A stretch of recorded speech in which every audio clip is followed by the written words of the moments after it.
Hello dear students, part second of the poem keeping quiet. इससे पहले मैं आपको ब्रीफली बता चुका हूं कि पैब्लो नेरूदा चिली के रहने वाले एक व्यक्तित्व थे। मैंने आपको इससे पहले वाले वीडियो में अच्छे से मेंशन किया है। इससे पहले मैंने शॉर्ट में आपको बताया, अच्छे से एक्सप्लेन किया कि किस तरह से हमें अपने जीवन को व्यतीत करना चाहिए, स्पेंड करना चाहिए। कभी कहते हैं इसमें हमें 12 तक गिनना चाहिए। 12 गिनने का मतलब है हमें दिन के 12 घंटे वर्क करने के बाद एकदम शांत हो जाना चाहिए, ताकि हम अगले दिन के वर्क के लिए अपने आप को बूस्ट अप कर सके। सेकंड पार्ट की ओर अब हम चलते हैं।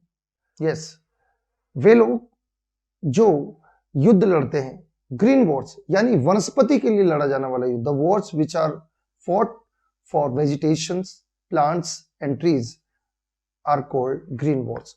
तो वे लोग जो वनस्पति के लिए लड़ते हैं, जो लोग, अब यहां पर बताया है कि गैस वॉर्स विद फायर यानी न्यूक्लियर बम ब्लास्ट करते हैं, जैसे हिरोशिमा नागासाकी पर बम ब्लास्ट हुआ। इस तरह का जो युद्ध करते हैं उन्हें नहीं करना चाहिए। कवि कहना चाह रहे हैं with no survivors, victory with no survivors. ठीक है, वो जीत जाएंगे, बमों का यूज करके वो नष्ट कर देंगे पूरी दुनिया, वो जीत जाएंगे, लेकिन सर्वाइवर। अब यहां पर ये बताया है, वो यहां पर विक्ट्री विद नो सर्वाइवर्स, जीतने के बाद जिंदा तो कोई बचेगा नहीं।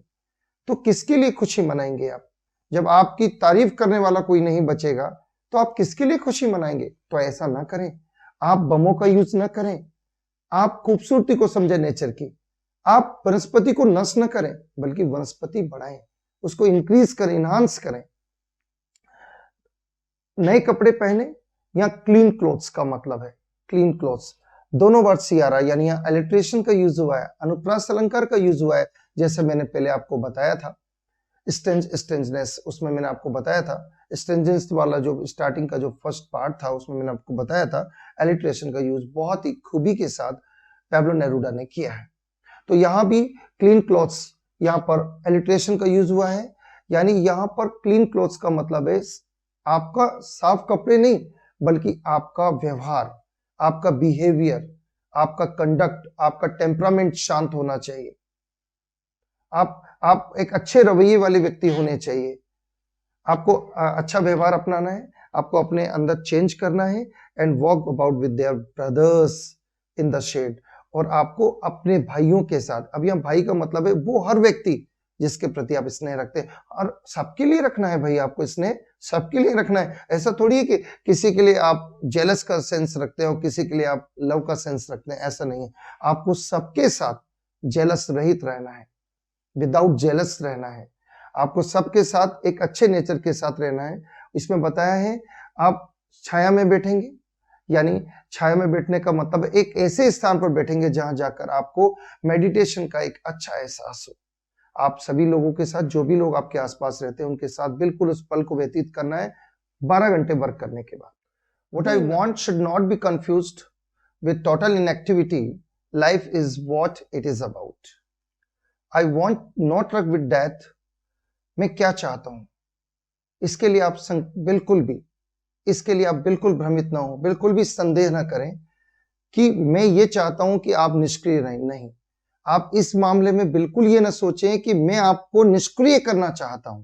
यहाँ पे पैब्लो नेरूदा बिल्कुल क्लियर शब्दों में बोल रहे हैं कि मेरा आपको शांत करने का मन इसलिए नहीं है कि मैं आपको निष्क्रिय बना रहा हूं, बल्कि आगे के लिए एनर्जेटिक करने के लिए, कि कौन सी चीज बेहतर है, कौन सी चीज बुरी है, इसे समझने के लिए मैं आपसे कह रहा हूं कि आप शांत हो जाओ। मेरा मतलब ये नहीं है कि मैं आपको पूरी तरह से निष्क्रिय कर रहा हूं, ये कोई तात्पर्य नहीं। जीवन, life is what it is about. I want not truck with death. जीवन वह है जिसके लिए जीवन है, यानी जीवन चलने का नाम जीवन है, यानी जीवन जिम्मेदारियों को निभाने का नाम जीवन है। जो जिम्मेदारी मिलेगी वो आपको निभानी पड़ेगी। एक टीचर की जिम्मेदारी होती है अपने बच्चे को अच्छी से अच्छी एजुकेशन देना। एक पिता, एक माँ की जिम्मेदारी होती है कि अपने बेटे को और बेटी को अच्छे से ब्रिंग अप करें, ताकि वो समाज में एक दिन उनका नाम डेवलप कर सके, विकसित कर सके, नाम रोशन कर सके। तो ये एक जिम्मेदारी है। तो जीवन वह है जिसके लिए जीवन है। तो जीवन किसका नाम है? जिम्मेदारी का दूसरा नाम है। हमें हर पल जिम्मेदारी निभानी पड़ती है, और मेरा मृत्यु से कोई डर नहीं। I want not truck with death. मैं मृत्यु से कोई संबंध नहीं रखना चाहता। क्लियर शब्दों में पैब्लो नेरूदा कहते हैं कि मैं मृत्यु से नहीं डरता।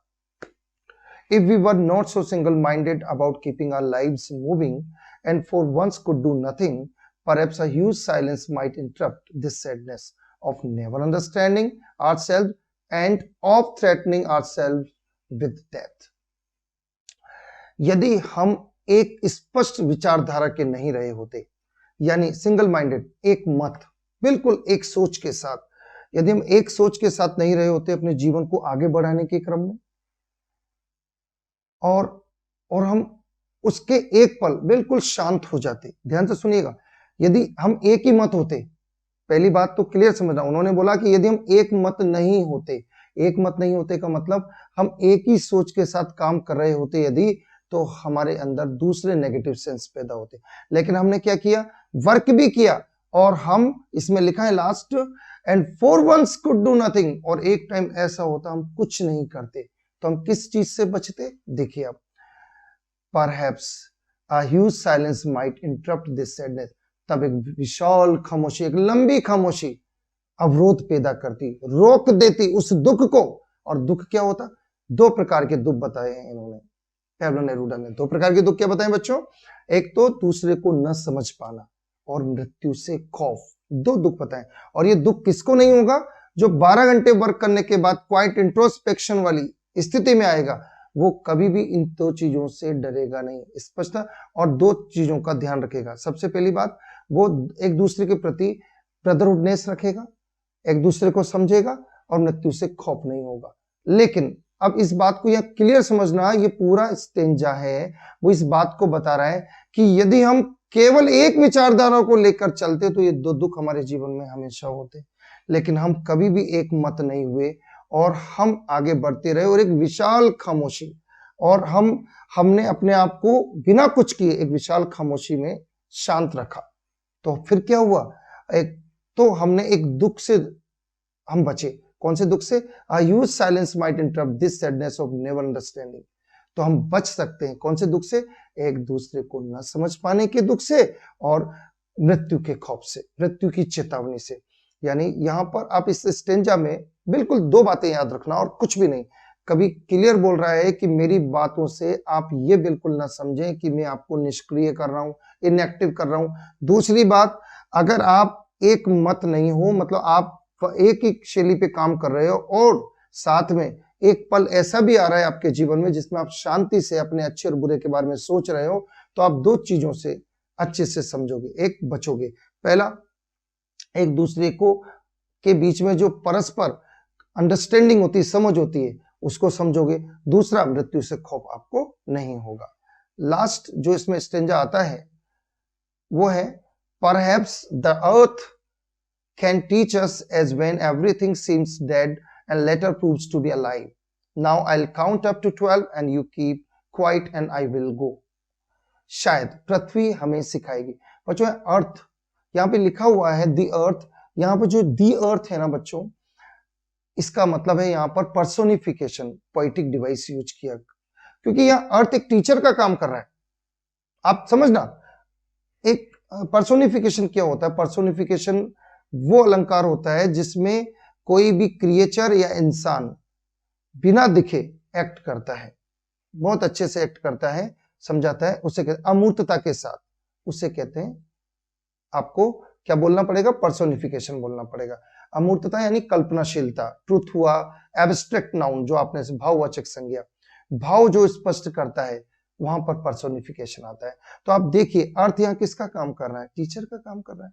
शायद पृथ्वी हमें सिखा सकती है हर वो चीज, जब हर चीज मर जाएगी, जब हर चीज मृत हो जाएगी, तो बाद में ये जीवंत हो उठेगी। क्योंकि अब ये लास्ट लाइन पता है, इस लास्ट लाइन में पूरा सार, पूरा मैसेज छिपा हुआ है। पृथ्वी एक ऐसा टीचर होती है जो बिना शोरगुल किए परिवर्तन करती है और हमें अपनी गोद में रखती है और हमें खुश रखती है, और by providing us oxygen, by providing us fruits, flowers and beautiful trees, हमें सुंदरता देती है। पृथ्वी हमें ब्यूटीफुल सीनरीज देती है। तो ये वो खूबसूरती है जो बिना शोर के पैदा होती है, और हम कोई भी चीज मनाएंगे तो उसका हल्ला पहले मचा देते हैं। ध्यान से समझना। तो यहाँ पर पैब्लो नेरूदा ये कहना चाहते हैं कि we should walk like the way of natures. Nature की खूबसूरती के साथ आगे बढ़ो, नेचर की तीव्रता के साथ आगे बढ़ो, बिना शोर किए, क्वाइट इंट्रोस्पेक्शन के साथ। तो बहुत अच्छे से यहाँ पर टीचर का रूप दिया है अर्थ को, पर्सोनिफिकेशन का बेहद खूबसूरती से यूज हुआ है। अब मैं 12 तक गिनूंगा और आप शांत हो जाएंगे। अब बताना चाह रहे हैं, अब मैं 12 तक गिनूंगा, आप शांत हो जाएंगे और फिर मैं यहाँ से चला जाऊंगा। यानी आपको एक ऐसी सीख दे के जाऊंगा कि आपको इन 3 बातों का ध्यान रखना है। नंबर 1, 12 घंटे वर्क करने के बाद आपको कुछ समय अपने परिवार के लोगों के साथ, ब्रदरहुडनेस के साथ चुपचाप बैठकर क्वाइट इंट्रोस्पेक्शन करना है। नंबर 2, पैब्लो नेरूदा के अकॉर्डिंग नंबर 2 ये है कि आपको मृत्यु से नहीं डरना है, मृत्यु का खौफ दिमाग से निकाल देना है। नंबर 3, आपको आपस में एक सेंस रखना है बहुत अच्छा, जिसे कहते हैं म्यूचुअल अंडरस्टैंडिंग। ये 3 पॉइंट याद रखना। You must do quite introspection per day after doing your work. Number 2, you must have the sense of mutual understanding, and the third, you should not prepare yourself of fearing to death। मृत्यु से आपको बिल्कुल नहीं डरना है। ये 3 बातें बहुत अच्छे से समझाई हैं और नेचर को समझते हुए आगे बढ़ना है। आपको कुछ गलत नहीं करना है, इस बात का आपको ध्यान रखना है। वर्ड मीनिंग्स में हम आते हैं। जैसा कि फर्स्ट पार्ट में मैंने आपको बताया था, count to 12 symbolize a measure of time, time को सिंबलाइज करता है, समय का मापक है। एक्सोटिक मोमेंट, अद्भुत विलक्षण क्षण, क्या होता है? A complete relaxation of mind, एक आराम, संपूर्ण आराम दिमाग से, शरीर से और आत्मा से। फिशरमैन, यहाँ पर अप्रेशर है। अप्रेशर कौन होता है? अत्याचारी।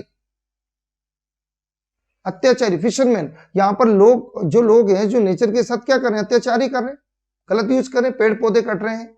हमने नैसर्गिकता एक तरीके से, हमने जो इसकी एक्चुअल ब्यूटी थी उसे नष्ट कर रहे हैं। तो वी आर, तो हम लोग कौन हुए? तो यहाँ फिशरमैन किसका सिंबल है? यहाँ अप्रेशर का सिंबल है वो। नेक्स्ट आता है वेल, ये अप्रेस्ड है, उत्पीड़ित है, इसका उत्पीड़न हुआ। तो यहाँ पर वेल क्या है? यहाँ पर नेचर का वो एनिमल है जिसको समझना चाहिए, जिसको नुकसान नहीं पहुंचाना है आपको। तो आप इस चीज को समझे। ब्रदर्स, ये जो शब्द है यहाँ पर, अ सिंबल ऑफ मैनकाइंड, दुनिया के सारे लोगों को बताता है। क्लीन क्लोथ्स, यहाँ पर a symbol of peaceful minds and bodies, आपको दिमाग को शांत रखना है, बहुत अच्छे से रखना है दिमाग को, बॉडीज को क्लीन रखना है, स्वच्छ रखना है। अर्थ पर्सोनिफिकेशन का यूज हुआ है, जो एक अच्छा पोएटिक डिवाइस है। ठीक है बच्चों, have a nice day, all the best, all the best बच्चों।